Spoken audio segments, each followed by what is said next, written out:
In this lesson, I'm going to cover the types of technologies used for virtual private networks. When you consider what a virtual private network has to provide, essentially it's encapsulation of the data. So all that information going from a client to your corporate location or from site to site has to be encapsulated and sent over a kind of single pipe.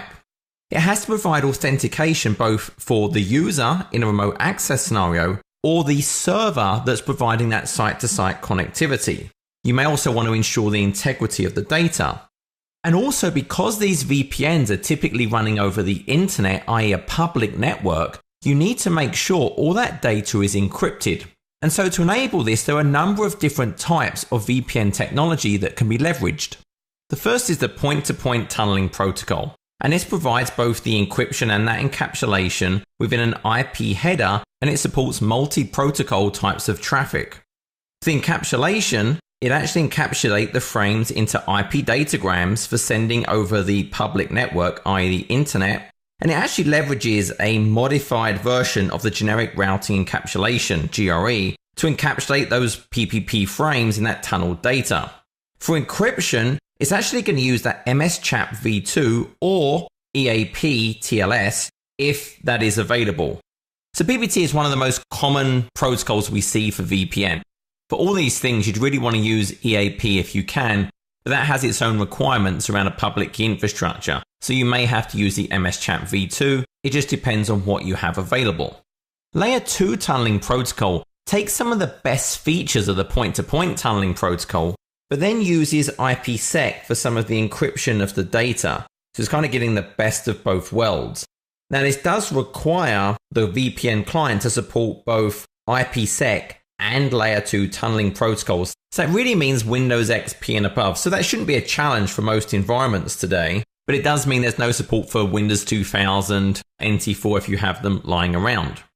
The Secure Sockets Tunneling Protocol is a newer addition to the VPN technologies, and this is actually leveraging existing HTTPS type encryption. So this is going over the very common port 443, which means this would typically work through any kind of firewall. Most firewalls already enable port 443. So while PPTP and L2TP have their own port requirements to function, SSTP will really work over anything where secure web traffic is enabled. So this means it's far more available. And a lot of organizations now are starting to default to this Secure Sockets Tunneling Protocol because of that reason. Because this is leveraging Secure Sockets layer, all of the encapsulation and the encryption is actually leveraging HTTPS. So it's using those existing technologies.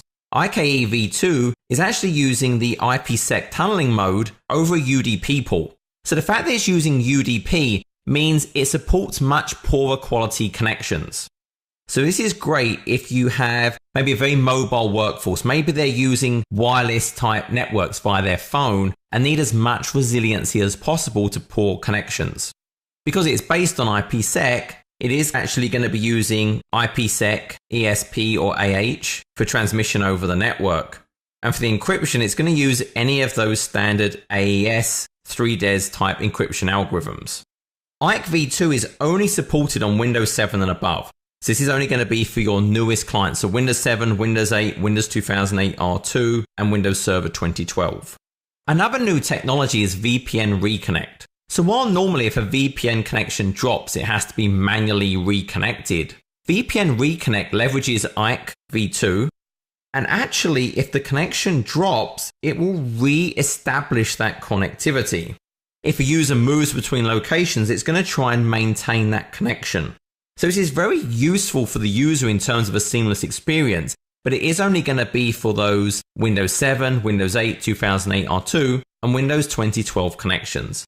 But we can see here we have a number of different options for our technologies. And really the higher up that stack we go, the more secure and the more robust the technology.